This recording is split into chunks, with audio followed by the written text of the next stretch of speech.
You're welcome. Thank you very much. Next, Senator Stabenow.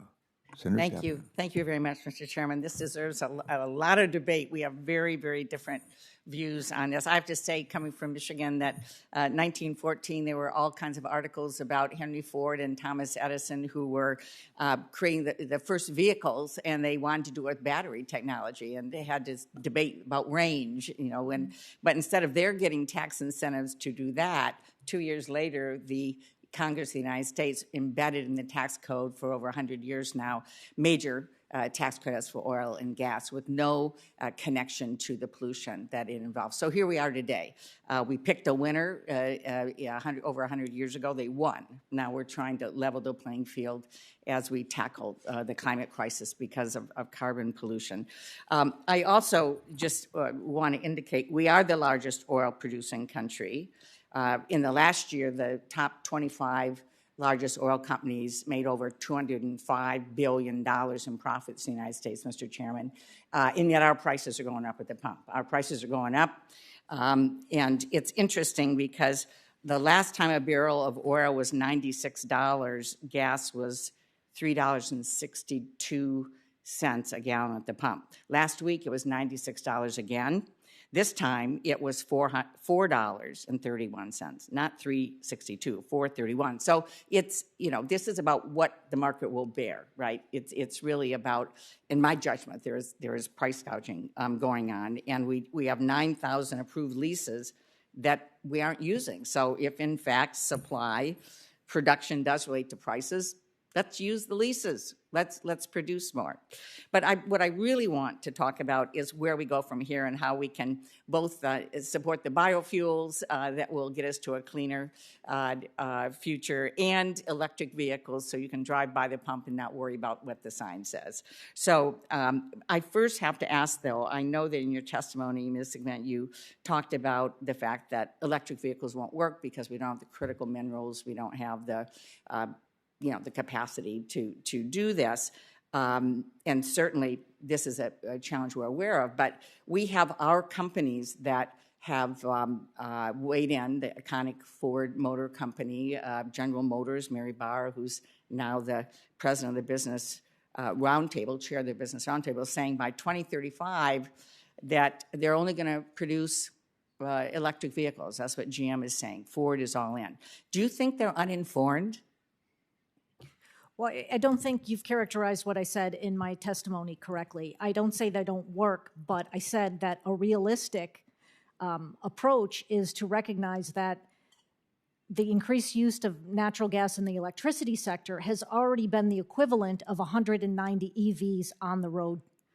So we have delivered the same reduction as would 190 million electric vehicles. Now, there are 11 million electric vehicles globally today, and projections that we could get to maybe 145 million by 2030. So you're saying that natural gas is cleaner than zero-emission electric vehicles?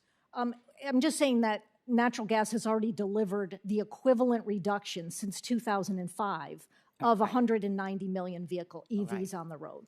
Well, I think it is important to, because I hear this all the time, opponents of electric vehicles saying that electrifying our vehicle fleet will result in us being dependent on China for batteries and rare earth materials. And that certainly is something we need to focus on, which is why we need a whole range of tax credits and strategies to make sure we're bringing those jobs home and supporting people in the vehicle industry that are pretty smart. They wouldn't bet the farm. They wouldn't bet the whole company if they didn't think that they would be able to get there. So I want to just ask, I could go through, I'm going to run out of time, and go through everything we've already invested, what we need to do. But Ms. Stankin, do you agree that a suite of policies and incentives are needed for the U.S. to remain the leader in electric vehicles? And should we be doing that? Testing. Right. Yes, absolutely. I fully support our transition to electric vehicles, and the bipartisan infrastructure law laid that perfect foundation for that. And now it's time to build on top of that for a whole of nation approach.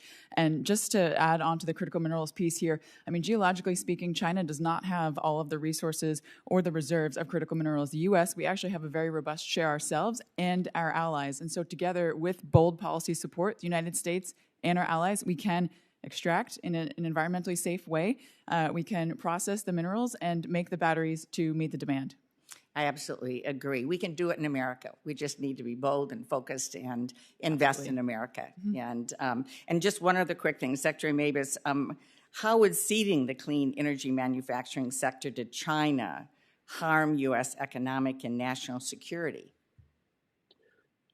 I think it harms it in so many ways.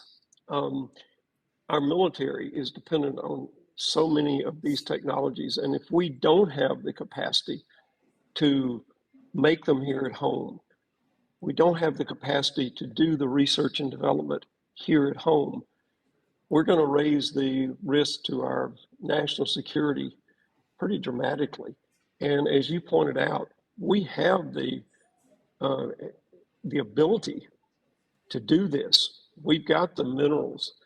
What we've lacked are the incentives, are the policies to make sure that we keep those manufacturing jobs, the manufacture of those batteries and the precursor materials here in the United States. And I think that's incredibly important to our national security. Thank you. Thank you, Mr. Chairman. Thank you, Senator Stabenow.